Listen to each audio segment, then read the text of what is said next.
Before we dive into the story, please subscribe to our channel. You can change your mind anytime later. Now let's begin the story. As an aspiring young journalist, my typical morning begins bright and early at 7 a.m. After a quick shower and shave, I make myself a hearty breakfast to fuel my busy day. As I check the news and skim the latest headlines, I sip my steaming hot coffee and mentally prepare myself for another grueling day at the small, local newspaper I write for, the Daily Chronicle. After breakfast, I change into my usual work attire, dress pants, collared shirt, and a tie if I'm feeling especially professional. At exactly 8 o'clock, I kiss my wife Lisa goodbye before heading out the door. Lisa is an incredibly beautiful woman. With long, flowing blonde hair, dazzling green eyes, and a smile that makes my heart race every time, I consider myself the luckiest man alive to have married her. I met Lisa at a mutual friend's wedding 2 years ago. Sparks flew instantly and we started dating shortly after. 6 blissful months later, with the blessings of both our families, we tied the knot in a small, intimate ceremony surrounded by those closest to us. Or at least that's what I believed at the time. As it turns out, Lisa had been deceiving me from that very first date, harboring a dangerous secret. She is a compulsive gambler with a growing addiction that has already ruined her financially in the past. Unbeknownst to me, Lisa only agreed to marry me after researching my family's wealth and status. She saw me as nothing more than a solution to her never-ending money problems. But blinded by love and enamored by her charm and beauty, I remained completely oblivious to the greed hidden beneath Lisa's angelic visage. The 30-minute commute to the Chronicle's modest office downtown gives me a chance to plan my day. As a junior beat reporter, I'm usually assigned more mundane community story coverage rather than hard-hitting front-page investigative pieces. But I work diligently nonetheless, hoping that one day my tireless work ethic and passion for journalism will be rewarded with bigger and better assignments. However, at only 25 years old, I still have much to learn about life and my chosen career path. After parking my reliable but aging Toyota Camry in the lot behind the office building, I make my way inside the bustling newsroom, greeting several colleagues as I walk to my cramped cubicle tucked away in the rear corner. I sip my coffee, organize my notes from the previous day, and await my editor Becky to dole out today's assignments during our morning budget meeting. At 9 a.m. sharp, Becky gathers all 12 reporters in the conference room and lists our stories for the day one by one. I'm assigned to cover the upcoming opening of a new pet grooming shop across town, not exactly hard-hitting material, but important to the locals nonetheless. Becky concludes the 30-minute meeting by reiterating our team's commitment to finding the truth and reporting it accurately no matter how small or mundane the story. Her inspirational pep talks keep us motivated despite the paper's ongoing financial struggles and lack of resources. Over the next few hours until my set interview time across town at noon, I research everything I can about the new pet grooming franchise. Although not as thrilling as breaking news, I always aim to make my stories informative and interesting to read. The hours fly by as I work diligently while enjoying the camaraderie with my fellow journalists. We may be a small paper, but we're like a family. I've just packed up my notepad and voice recorder to head to my interview when suddenly my cell phone vibrates loudly against my wooden desk. I don't recognize the number but answer anyway, thinking it may be a source calling with a promising lead or exclusive scoop. However, the voice on the other end of the line makes my heart drop into my stomach. "Hello, Jack. Surprised to hear from your dear old dad," a familiar gravelly voice says. It's my father, Richard, multimillionaire business mogul and owner of the rapidly expanding Cunningham Investments. I clench my fists, feeling my face flush red with anger and resentment from the mere sound of his voice. From the outside, most people see my father as a highly respected job creator, a rags-to-riches symbol of the American dream. But having grown up under his roof until the age of 18, I know the sinister truth. My father rules his corporation with an iron fist, crushed any competition through malicious and very likely illegal tactics. And the way he treats his employees, especially female staffers, has always left me uneasy to say the least. Fed up with my father's shady dealings, we had a massive argument the night I left for college. I vowed to build my own life and career far away from Cunningham Investments against his explicit demands for me to one day take over the family empire, wants that quickly morphed into threats about being completely written out of his will. We haven't spoken since the falling out nearly 7 years ago. So why is he contacting me out of the blue now? I have no interest reconciling, but reluctantly decide to hear him out since he hasn't attempted reaching me even once since I moved away. "What do you want, Dad?" I ask sternly, still standing in the newsroom but keeping my voice low so my coworkers can't overhear this unwelcome familial drama. Always impatient and quick-tempered, you haven't changed one bit, Jackson, Richard scoffs. How unfortunate traits like that will forever hold back such potential in you. But I'm not calling to exchange passive-aggressive barbs with my only son. Let's get straight to business, shall we? I have a proposition for you. One I highly suggest you accept for both our sakes. I can't believe the audacity and arrogance I'm hearing from this man who all but disowned me the moment I refused to be his obedient protege. I want nothing from you. Lose my number, I fire back, fuming that he still views me as someone he can control with demands veiled as propositions. Not so fast.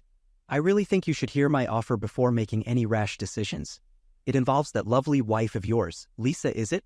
Such a gorgeous creature, although clearly out of your league. Richard lets out a condescending chuckle. Meet me at Valentino's Steakhouse downtown at 7 p.m. sharp tonight. And Jackson? Don't even think about refusing or you'll regret it deeply. The line goes dead just as I'm about to curse him out for bringing my wife into whatever new manipulative scheme he's concocted. How does he even know about Lisa when I haven't told him a single detail about my personal life since I moved out? My head spins trying to make sense of this unwanted intrusion back into my world after nearly a decade of blissful no contact. Although fuming mad, I'm also deeply unsettled. If my father has information about Lisa, I need to find out exactly what he knows and why. Because one thing is crystal clear, Richard Cunningham doesn't make threats lightly. And I just received a direct one. After calming myself down, I leave the office to conduct the straightforward pet grooming shop interview on autopilot, unable to focus on anything except my impending dinner meeting with the man I hope to never see again. At 6:45 p.m. sharp, I pull into the parking lot of Valentino's, an upscale Italian steakhouse frequented by the city's wealthy elite and socialites. As I exit my reliable but dusty Camry, I feel underdressed and out of place in my decade-old Brooks Brothers suit surrounded by shiny Lamborghinis and other six-figure vehicles. I avoided telling Lisa about this meeting, not wanting to worry her unnecessarily in case it was nothing but an empty ruse by my father to mess with my head, which wouldn't surprise me at all from that master manipulator. As soon as I enter the refined restaurant, the maitre d' recognizes me immediately. "Good evening, Mr. Cunningham. Your father is already seated at your private table. Right this way," he addresses me formally. Jaw clenched, I follow silently as he leads me through the elegant dining room towards the exclusive back area reserved for only the most prestigious patrons. My nerves and anger bubble more with each step at the entire spectacle orchestrated by Richard.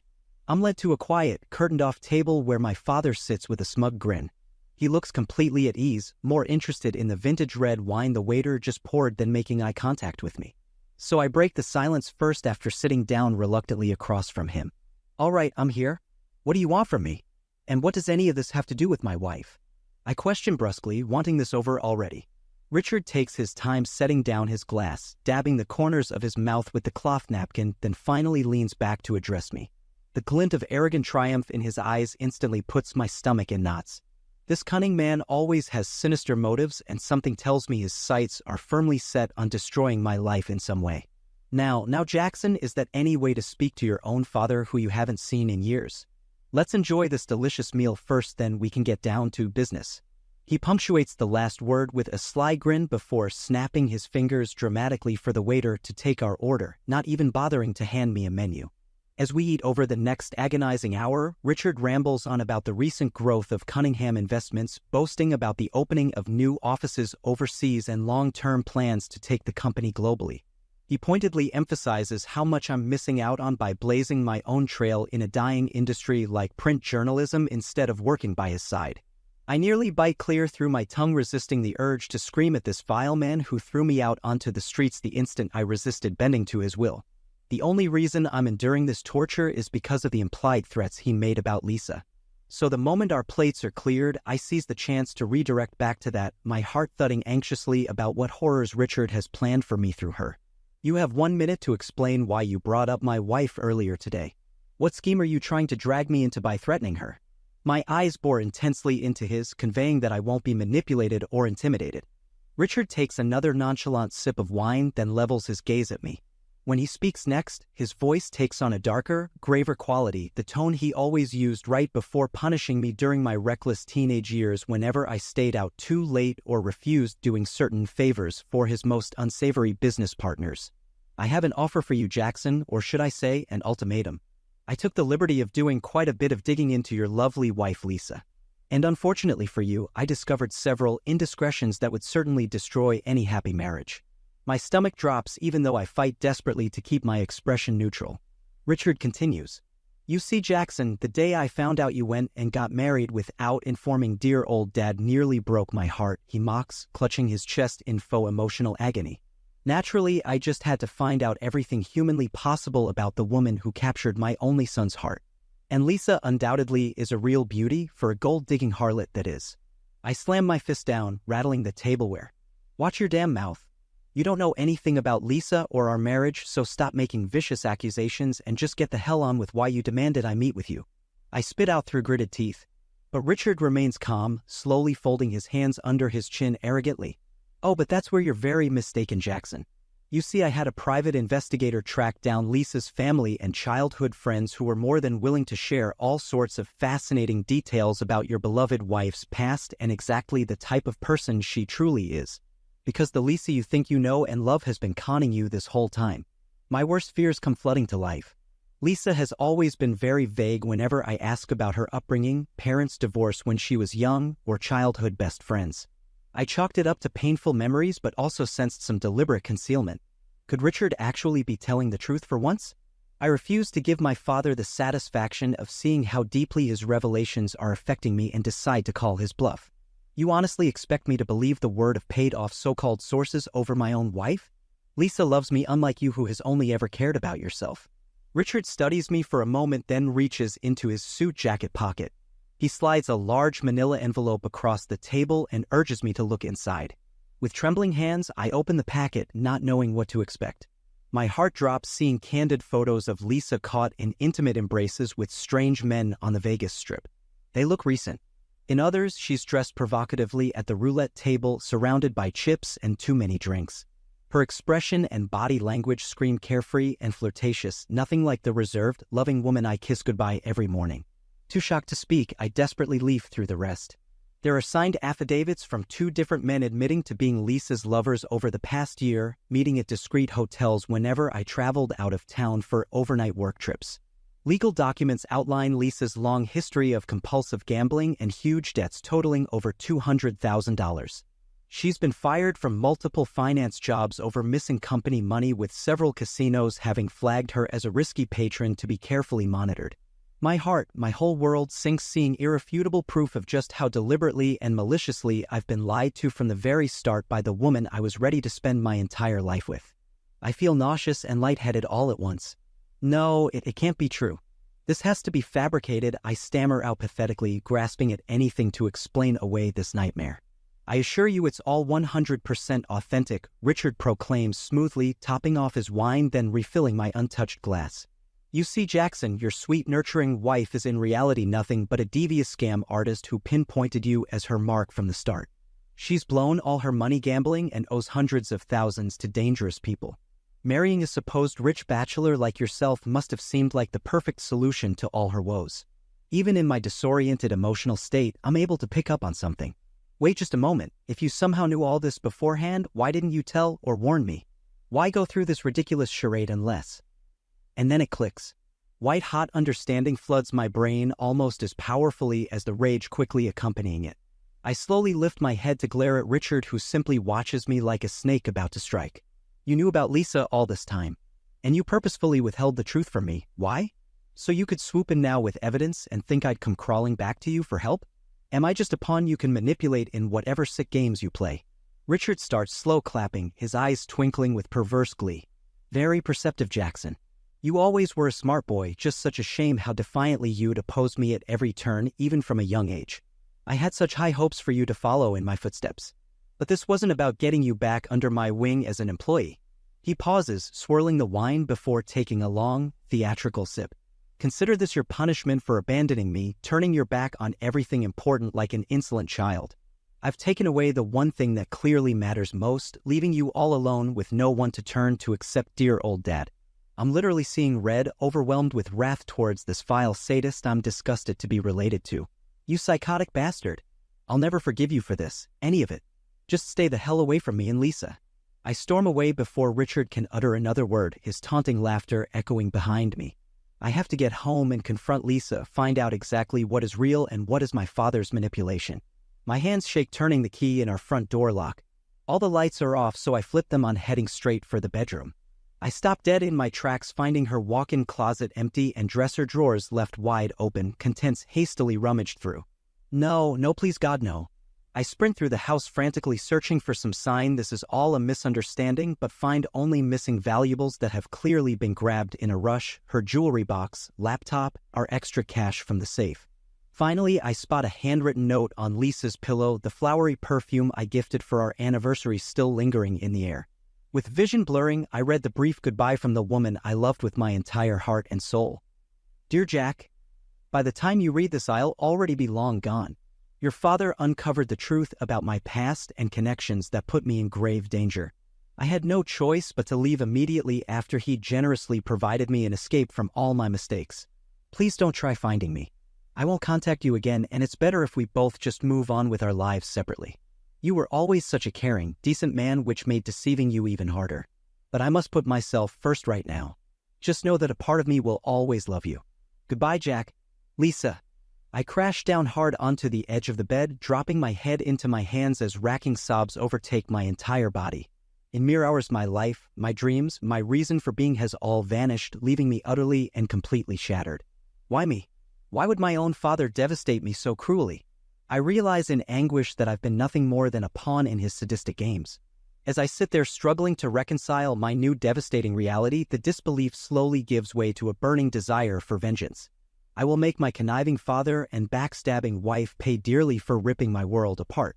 The next morning, I call my editor Becky and quit the Daily Chronicle, no longer able to focus on trivial community stories. She tries changing my mind, but I explain cryptically that urgent personal matters have arisen requiring my full attention. Now driven by an obsessive new purpose, I start meticulously plotting my revenge. First on my list, taking away everything my father holds dear, his power, status, and wealth. With my journalism background, I know his shady business dealings make him vulnerable if exposed strategically to inflict maximum damage. I tracked down several of my father's disgruntled former associates online, initially making discreet contact using an encrypted email account. I explain parts of my history with Richard and offer lucrative payouts in exchange for documented evidence proving unlawful business practices. Within days, confidential documents containing bombshell revelations start pouring in. Shell companies hiding assets overseas, tax fraud and evasion on a massive scale. Even payoffs made to politicians and officials, allowing his criminal enterprise to flourish. But the most appalling discovery is Cunningham Investments' deep ties running an underground human trafficking network, something rage inside me screams my father must face justice for specifically. As the encrypted documents and messages mount, I reach out to several tenacious investigative journalists I admire at prominent newspapers and news stations. I present the trove of content anonymously, sparking intense public scrutiny into Richard's dealings. I observe with dark satisfaction over the next few weeks as legal authorities raid my father's corporate offices, seizing computers and records. His cronies flip immediately under prosecutorial pressure, while rivals he's crushed over decades finally see their chance to retaliate. Cunningham Investments' stock price plummets drastically amid resignations of their entire board, destroying Richard's net worth.